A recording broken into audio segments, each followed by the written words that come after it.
श्रीमद् भगवत prayer. ओम नमो भगवते वासुदेवाय। ओम नमो भगवते वासुदेवाय। ओम नमो भगवते वासुदेवाय। नारायणं नमस्कृत्य नरं चैव नरोत्तमं देवीं सरस्वतीं व्यासं ततो जयामुदीरयेत्। नष्टप्रायेषु भद्रेषु नित्यं भागवत सेवया भागवतोत्तम श्लोके भक्ति भगवती नैष्टिकी। ओम कृष्णाय वासुदेवाय देवकी नंदनाय च नंदगोपकुमाराय गोविन्दाय नमो नमः। गोविन्दाय नमो नमः। गोविन्दाय नमो नमः। हरे कृष्णा। आप सभी को दंडवत प्रणाम। थैंक यू फॉर द सेवा। हरे कृष्णा। हरे कृष्णा। दंड प्रणाम राधा माता जी। दंडवत प्रणाम माता जी। हरे कृष्णा। हरे कृष्णा। आप सबको दंडवत प्रणाम। हम 19 चैप्टर में हैं और हमने ये बात करी थी कल कि महाराज परीक्षित जो हैं वो ब्राह्मणों से ये प्रार्थना कर रहे थे कि वो एक पूरी तरह से अब भगवान पर आश्रित हैं और गंगा के किनारे पे बैठे हैं जहाँ, और गंगा जी स्वयं भगवान की भक्त हैं। और तो वो एक तरह से उनको प्रार्थना कर रहे हैं कि मेरे मन में भी अब मैं भगवान पे आश्रित हूँ, मेरे समक्ष भी गंगा जी हैं जो स्वयं भगवान की भक्त हैं, और आप सब जो हैं मेरा उत्साह बढ़ाने के लिए आए हैं और आप सब भी भगवान के भक्त हैं। तो अब कुछ भी हो, मेरे पास जो असली जो धन है, साधना जो है मेरी, वो सदधन इति, जो साधना आपके साथ हमेशा रहे, वो भगवान का जो नाम होता है वो साधना होता है। तो वो कह रहे हैं कि अब आप सब मेरे साथ हैं, तो अब मृत्यु आ भी जाए तो कोई बात नहीं, लेकिन मेरी यही इच्छा है कि आप भगवान की जो गाथा है वो गाते रहिए और मुझे मेरा उत्साह बढ़ाते रहिए। 16th वर्ष से हम स्टार्ट करेंगे। पुनश्च भूयात् भगवत्यनन्ते रति प्रसंगश्च तद् आश्रयेषु महत्सु यां यामुपयामि सृष्टिं मैत्रेयस्तु सर्वत्र नमो द्विजेभ्यः। हरे कृष्णा। सभी को दंडवत प्रणाम। श्रील प्रभुपाद की जय। तात्पर्य: मैं आप समस्त ब्राह्मणों को पुनः नमस्कार करके यही प्रार्थना करता हूँ कि यदि मैं इस भौतिक जगत में फिर से जन्म लूं तो अनंत भगवान श्री कृष्ण के प्रति मेरी पूर्ण आसक्ति हो, उनके भक्तों की संगति प्राप्त हो और समस्त जीवों के साथ मैत्री भाव रहे। हरे कृष्णा। हरे कृष्णा माता जी, थैंक यू।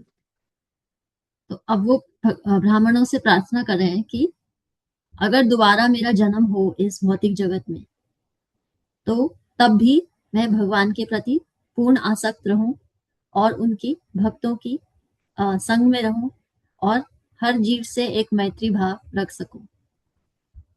तो एक्चुअली में अगर हम देखें तो जो डिवोटी होता है, भगवान का भक्त होता है, वो दुनिया में आता है और भगवान के लिए कार्य करता है और भगवान के भक्तों के संग में रहता है और भगवान की और जितने भी भगवान जो जीव भगवान ने बनाए हैं उन सब के प्रति एक बहुत ही मैत्री भाव रखता है।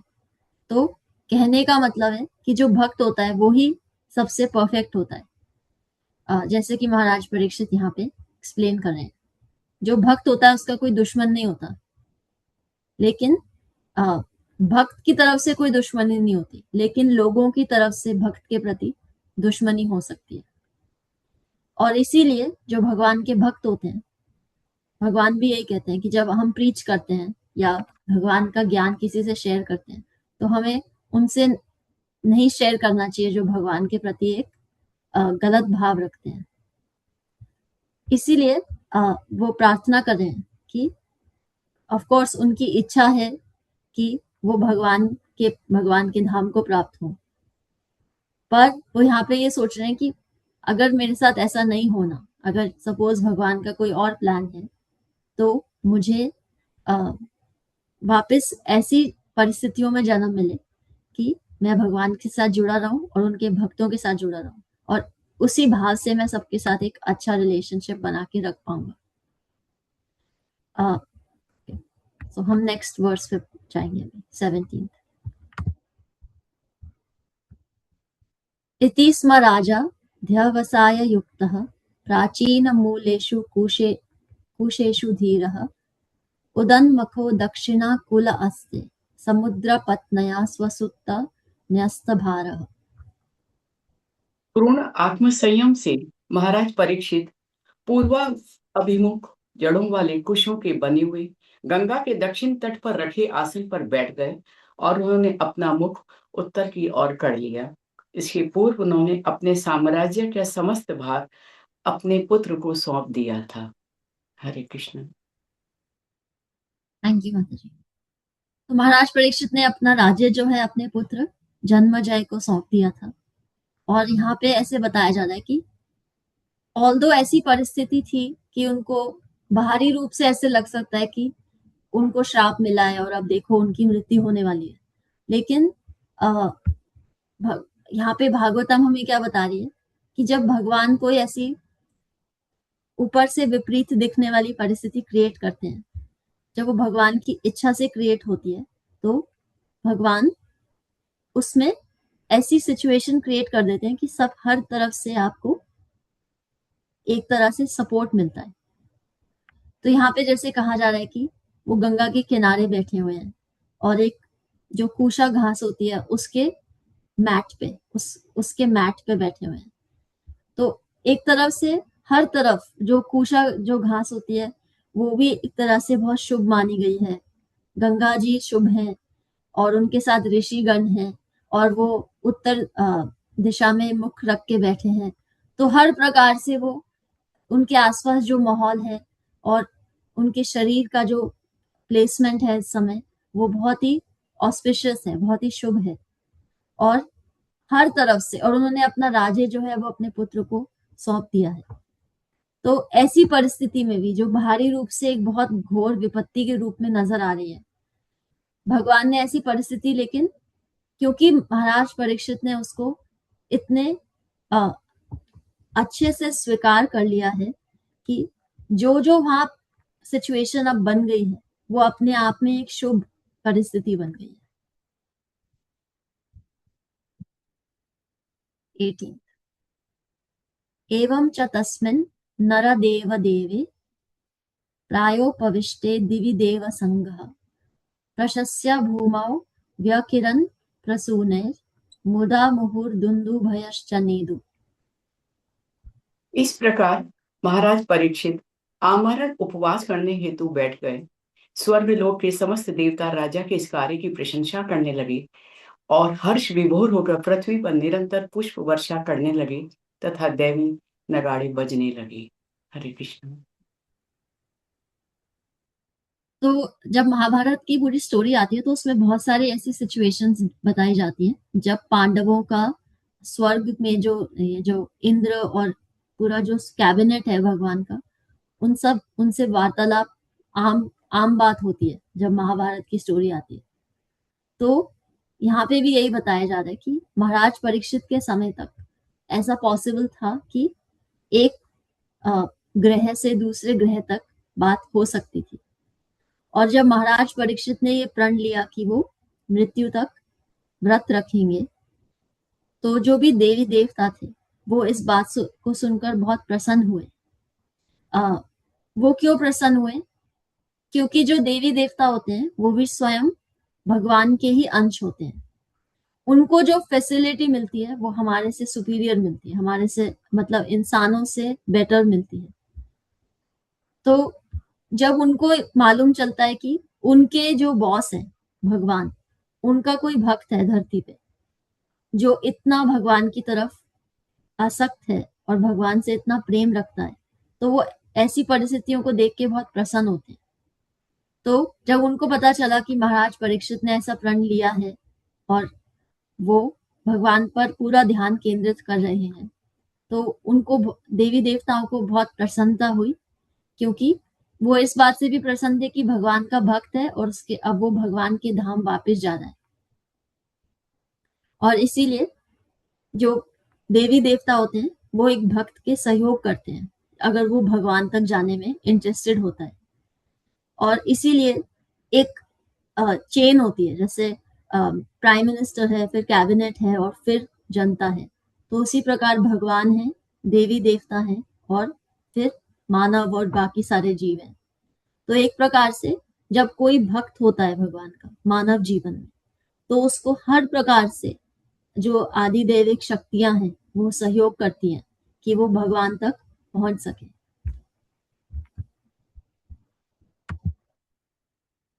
19 महर्षयो वै समुपगात ये प्रशस्य साध्व इत्य अनुमोदामनः ऊचो प्रजानुग्रह शीलसार यद उत्तम श्लोक गुणाभिरूपम। वहां पर एकत्र हुए समस्त ऋषियों ने भी महाराज परीक्षित के निर्णय को सराहा और बहुत अच्छा साधु साधु कहकर उन्होंने अपना अनुमोदन व्यक्त किया। स्वभावतः मुनिगण सामान्य मनुष्यों का कल्याण करने हेतु उन्मुख रहते हैं, क्योंकि उनमें परमेश्वर के समस्त गुण पाए जाते हैं। अतः वे श्री भगवान के भक्त महाराज परीक्षित को देखकर अत्यंत प्रसन्न हुए और इस प्रकार बोले। हरे कृष्ण। तो उनको देवी देवताओं का भी बहुत सहयोग मिल रहा है महाराज परीक्षित को। और जो वहां साधु बैठे हैं जो भगवान के भक्त हैं, और भगवान के भक्त हैं तो वो मानव जो होते हैं उनका कल्याण करते हैं, क्योंकि उनका जो हृदय है उसमें भगवान अब विराजमान है और भगवान सक्रिय हैं, उनका भगवान से एक एक्टिव रिलेशनशिप है। तो उन्होंने भी महाराज परीक्षित की बहुत सराहना की।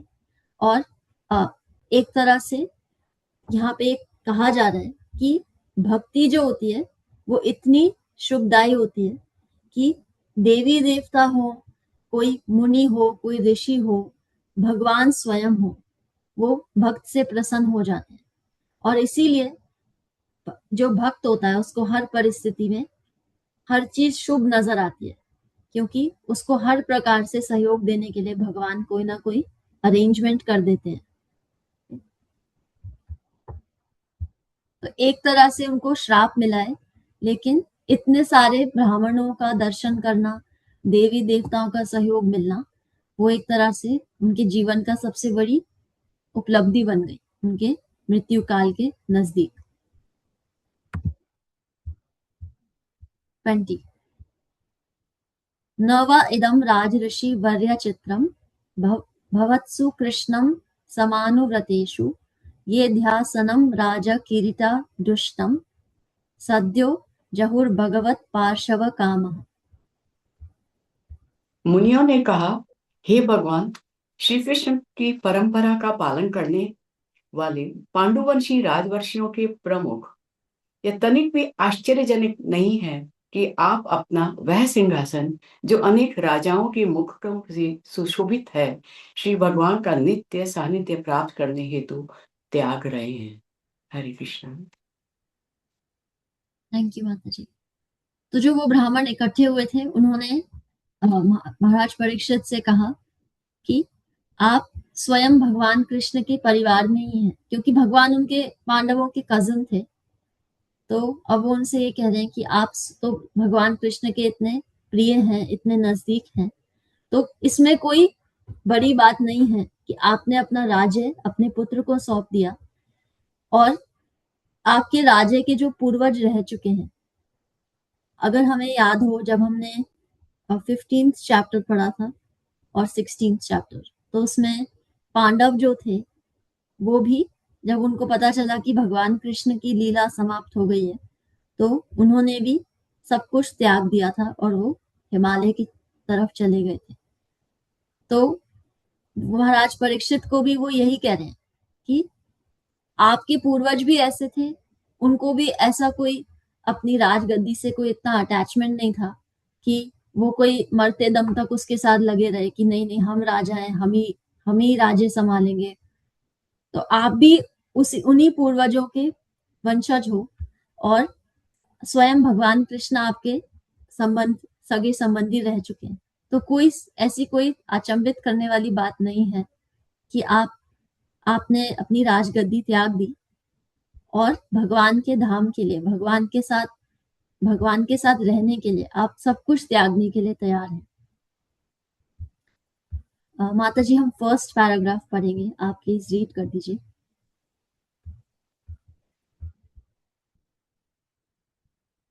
तात्पर्य: अल्पज्ञ राजनीतिज्ञ जो प्रशासनिक पदों पर डटे होते हैं सोचते हैं कि वे जिन अस्थायी पदों पर हैं वे जीवन की सर्वोच्च उपलब्धि है, अतः वे उन पदों पर जीवन के अंतिम क्षणों तक चिपके रहते हैं। उन्हें इसका ध्यान कहाँ कि मुक्ति प्राप्त करके भगवत धाम में श्री भगवान के पार्षदों में से एक पद प्राप्त करना जीवन का सर्वोच्च उद्देश्य है।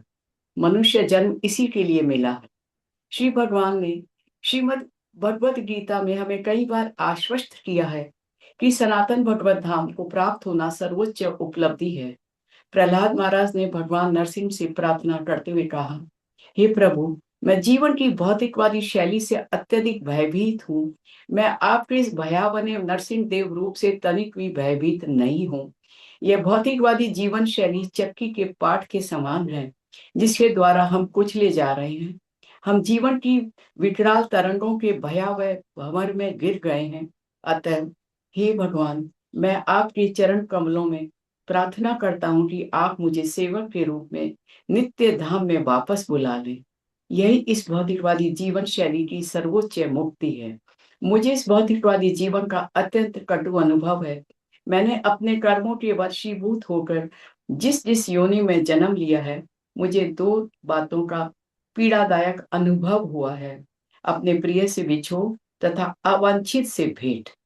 इनके प्रतिकार के लिए मैंने जो उपचार अपनाए वे स्वयं रोग से अधिक भयावह निकले। अतः मैं जन्म जन्मांतर एक स्थान से दूसरे स्थान में फिरता रहा और मैं आपसे प्रार्थना करता हूँ कि आप मुझे अपने चरण कमलों में शरण दें। हरे थैंक कृष्ण। यू माता जी, थैंक यू। तो हमने ये प्रार्थना पढ़ी जो प्रहलाद महाराज ने नरसिंह भगवान से कही, और इसमें वो कह रहे हैं कि मैंने अपने पूरे जीवन में दो चीजें बहुत अनुभव करी, और हर जीवन में जिस भी मैं योनि में गया, हर जीवन में ये प्रॉब्लम आई कि जिन चीजों से मैं आसक्त था उनसे मैं एक समय के बाद अलग हो गया, और जो चीज मैं नहीं चाहता था वो भी मेरे जीवन में आई, और उनसे बचने के लिए मैंने क्या किया, जो मैंने सोल्यूशन निकाली वो प्रॉब्लम से भी ज्यादा भयावह थी। इस पॉइंट को सुनने के बाद हमारे मन में क्या थॉट्स आते हैं, हम क्या सोच सकते हैं, अपनी लाइफ से क्या रिलेट कर सकते हैं?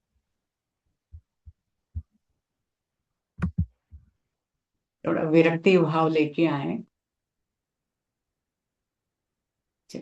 मोह माया में ज्यादा रह के कोई फायदा नहीं। Thank you. और कोई शेयर करेंगे? हरे कृष्ण माता जी। हरे कृष्णा। अगर इस चक्की से बाहर निकलना है तो एक ही मार्ग है कि भगवान का नाम जप करना, नहीं तो हम इसी में बार बार उलझे रहेंगे कि मेरा था और अभी मेरा नहीं है, या मेरे पास मुझे नहीं चाहिए था वो आ गया है, और मेरा जो था वो बिछड़ गया। इस भाव से निकलना है तो भगवान का नाम लेना पड़ेगा, तो धीरे धीरे धीरे हम इससे बाहर आ सकते हैं। Thank you. जैसे कहते हैं कि जाहि विधि राखे राम ताहि विधि रहिए।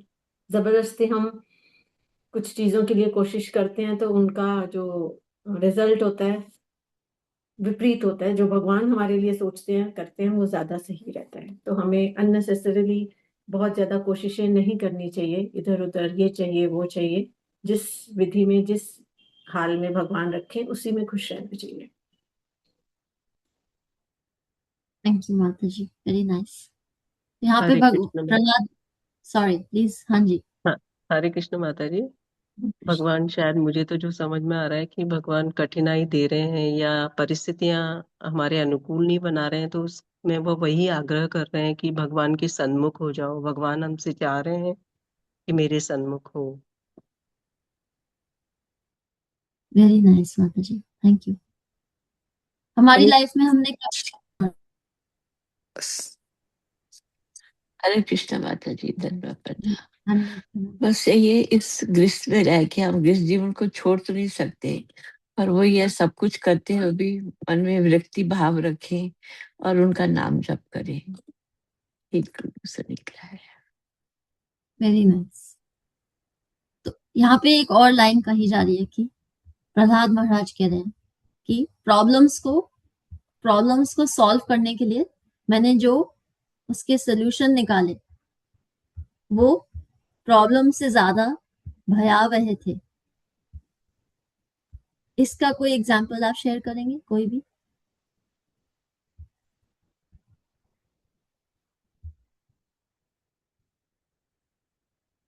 माता जी, अपना क्वेश्चन एक बार रिपीट करें प्लीज।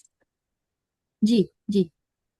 प्रहलाद महाराज कह रहे हैं कि मैंने अपने जीवन में कोई प्रॉब्लम आने पे उसके लिए जो सोल्यूशन निकाला है वो प्रॉब्लम से भी ज्यादा भयावह है। प्रॉब्लम इतनी बड़ी नहीं है जितना मैंने अपना थोड़ा सा दिमाग लगा के सोल्यूशन निकाला है, और इसलिए मैं एक जन्म से दूसरे जन्म का भोग रहा हूँ। इससे रिलेटेड आप क्या एग्जाम्पल शेयर कर सकते हैं?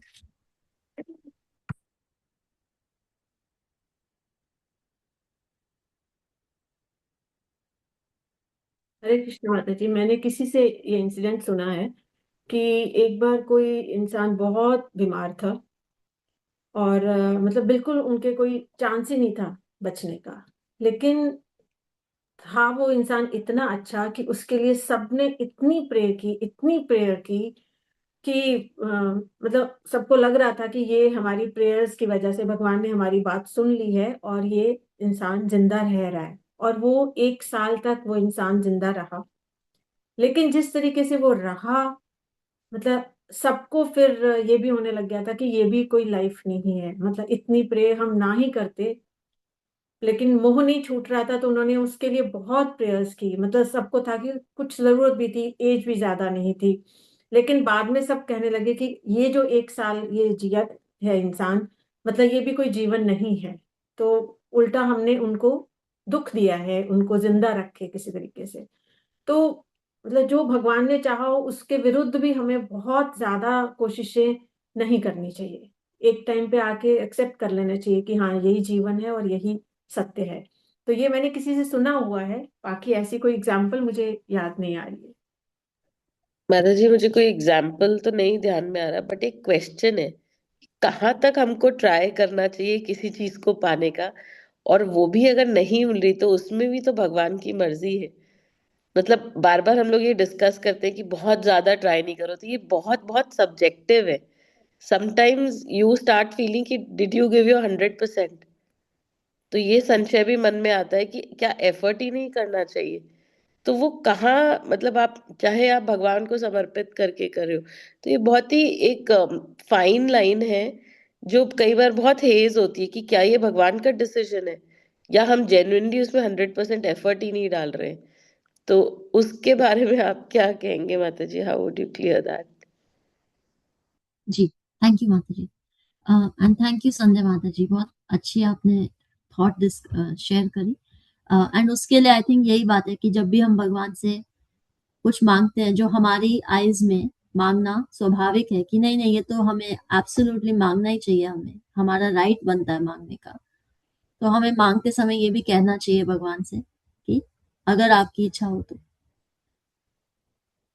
नॉट कि हमने मांग लिया तो अब बस हमारी क्यू में लग जाए हमारी प्रेयर और आप दे देना फिर हमें, और फिर जब वो दें और उनकी इच्छा से नहीं देंगे देन इट्स अ प्रॉब्लम। आपकी बात श्वेता माता जी, हम ट्राई कर सकते हैं, बट सपोज आप ट्राई कर रहे हैं और आपको कोई रिजल्ट नहीं मिल रहा, तो आई थिंक आपको कहीं ना कहीं ये रियलाइज हो जाएगा कि सम या तो ये भगवान की अभी इस समय भगवान की अप्रूवल नहीं है, तो ये टाइम नहीं है अभी, वो टाइम इवेंचुअली आएगा। और अगर हम इस तरह से ट्राई करें कि हम अपनी मतलब हम एक पॉइंट पे हम ट्राई करते हैं क्योंकि हमें वो काम करना जरूरी होता है, एक पॉइंट के बाद हम ट्राई करते हैं क्योंकि हमें ये प्रूव करना होता है भगवान को कि देखो मैंने ट्राई किया।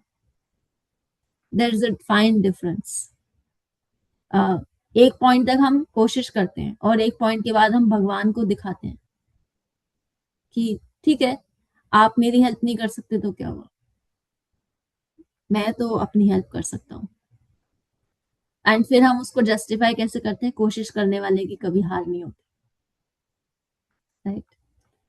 तो अगर हम बहुत चीज ट्राई कर रहे हैं और फिर भी हमें नहीं मिल रही है, तो वी हैव टू वेट।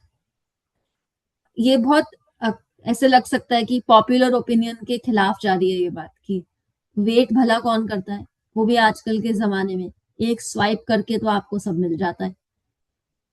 तो वेट करना आजकल के माहौल में बहुत ऐसा लग सकता है कि ये ऐसा नहीं होना चाहिए, बट अनपॉपुलर ओपिनियन है, लेकिन यही बात है कि we have to wait and waiting is good. क्योंकि अगर हम अभी वेट नहीं करेंगे, जो वो हमें सिखाना चाह रहे हैं लेसन उसमें वेट में, वो हमें फिर आगे कुछ टाइम के बाद वही वेट दोबारा किसी और रीजन से करनी पड़ेगी। वो जितना डोज पेशेंस का उन्होंने आपको देना है वो देंगे, अभी नहीं तो बाद में देंगे। जो शॉर्टकट हम लेते हैं अपनी गोल को अकम्प्लिश करने के लिए, वो शॉर्टकट है, लेकिन उसी रास्ते पे आगे वो हमारी जो कहते हैं ना डेस्टिनी है, वो वेट कर रही होती है। कर्मा हमें चेज नहीं करता, हमें ऐसा लगता है कर्मा हमें चेज कर रहा है, हमारे पीछे पीछे भाग रहा है कि आ, बस मैं तुम्हें पकड़ूं और तुम्हारा तुमने जो किया था उसका तुम्हें फल दूं। कर्मा वेट करता है आपकी, आपकी वेट करता है वो कि अब इस समय पे आपको वो प्रेजेंट किया जाएगा। कर्मा हम कर्म के पीछे भागते हैं, कर्म हमारे पीछे नहीं भागता। हम लाइफ की एक स्टेज पे आ जाते हैं जब वो प्रेजेंट करता है अपने आप को, और फिर हमें भोगना ही पड़ता है।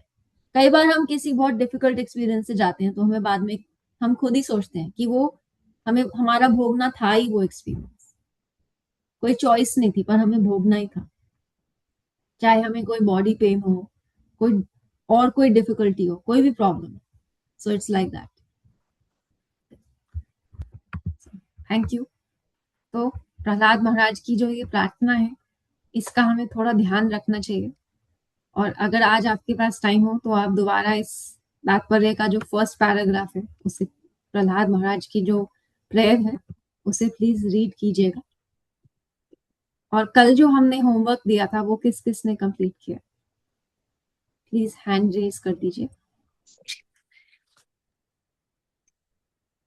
Thank you, very nice. कोई क्वेश्चंस, आपके कोई फॉलो अप क्वेश्चन हो उस वर्स से रिलेटेड? माता जी, आज अभी जो चल रहा था, मैं उस सिलसिले में, जैसे श्वेता माता जी ने कहा, जब हम इतने साल से भक्ति में हैं, जो भी हम गीता पढ़ रहे हैं, तो हमें जैसे वो बात ये है कि एटलीस्ट इतना पढ़ने के बाद हमें इतना तो मन में, जैसे वो कहते हैं ना, लाइफ का स्लोगन बना लेना चाहिए कि भाई वो कर्म करो, फल की इच्छा मत करो, कि हमें अपना कर्म तो करना ही है। अब वो जब देंगे, जब फल मिलेगा, देर से मिलेगा सवेर से मिलेगा, इतना तो हमें अपने मन में मतलब वो रखना चाहिए दिमाग में कि भाई जो है सो है, जो है सो है, मतलब अपना काम करते रहो। तो इतनी तो हमें समझ आ जानी चाहिए अभी तक, मतलब वो मैं भी उसी में ही हूँ, पर इतना पढ़ने के बाद ये मन में विचार आ रहा था, उस सिलसिले में कहना चाहती। थैंक यू माता जी, वेरी नाइस, बिल्कुल सही बात कह रहे हैं आप। Thank you. और कोई शेयर करेंगे कोई?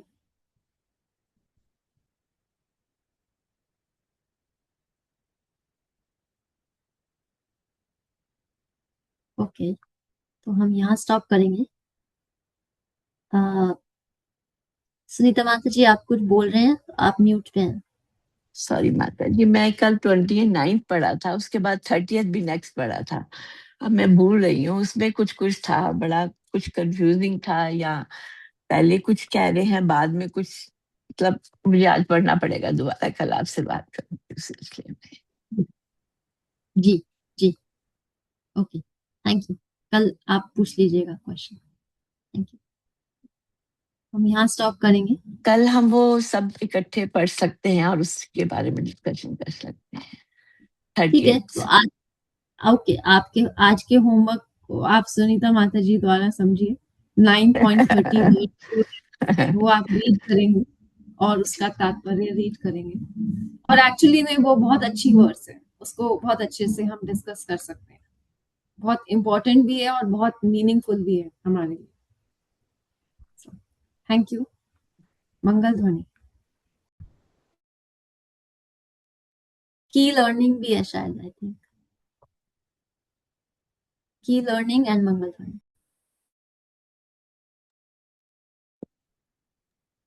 हरे कृष्णा, कोई की लर्निंग बोलना चाहेगा? हाँ माता जी, मैं बोल लूं हाँ जी अगर कोई नहीं बोल रहा है तो। हाँ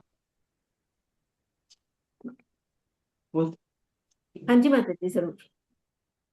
परीक्षित महाराज जैसे सच्चे भक्त जब प्रभु से मिलने के लिए उन्मुख हो रहे हैं, तब समस्त लोग, परिस्थितियां, देवतागण प्रसन्न हो रहे हैं। जीवन मरण के चक्कर से निकलें और प्रभु चरणों में स्थान मिले, ये हम सबका लक्ष्य होना चाहिए। हरे कृष्ण, दंडवत प्रणाम। थैंक यू तारा माता जी। हरे कृष्णा, मंगल ध्वनि। जय ओम विष्णु पादाय डिवाइन ग्रेस, एसी भक्ति वेदांता स्वामी श्रीला प्रभुपाद जी की जय, श्रीला भक्ति सिद्धांत सरस्वती ठाकुर गोस्वामी महाराज जी की जय, अनंत कोटि वैष्णव वृंदा की जय, नामाचार्य श्रीला हरिदास ठाकुर की जय, श्री श्री राधा माधव की जय, श्री पंच तत्व की जय, श्री जगन्नाथ बलदेव सुभद्रा की जय, श्री प्रहलाद नरसिंह भगवान की जय, श्री तुलसी महारानी की जय, श्री पतित पावन गौर निताई की जय, श्री गौर निताय प्रेमानंद हरि हरि बोल।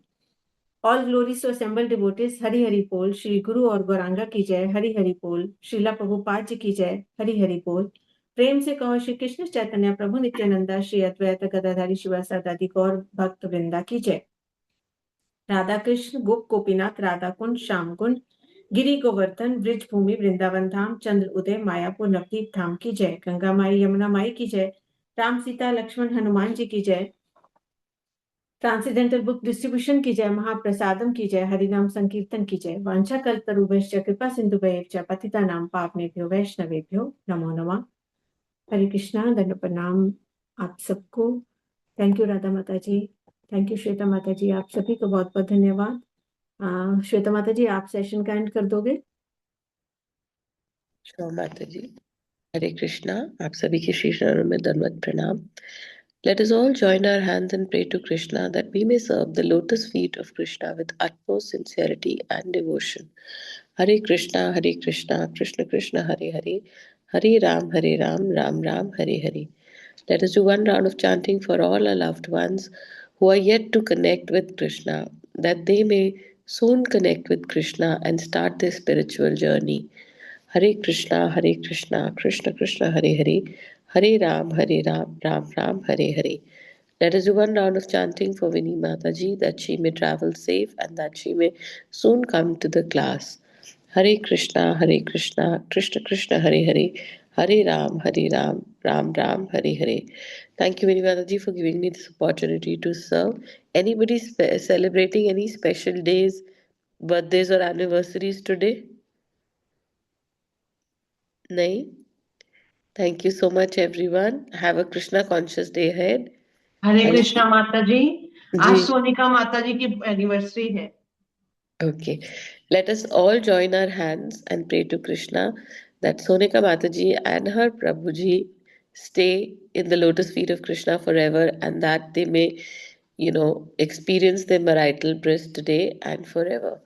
Hare Krishna, Krishna Krishna Krishna, Hare Krishna Hare, Hare Hare Ram Ram, Ram Ram. Ram, Hare Hare. Hare Krishna, Dandavat Pranam sabhi ko. Thank you for the service. Thank you everyone. Have a Krishna conscious day ahead. Thank you Radha Mataji. Hare Krishna. Thank you Manju Mataji, Hansa Mataji. Dandavat Pranam. Parmeshwari Mataji, we missed you yesterday. Hare Krishna. Thank you Sandhya Mataji. हरे कृष्णा, धन्यवाद प्रणाम सभी को। प्रणाम। हम दंडवत प्रणाम सभी को। Thank you. धन्यवाद।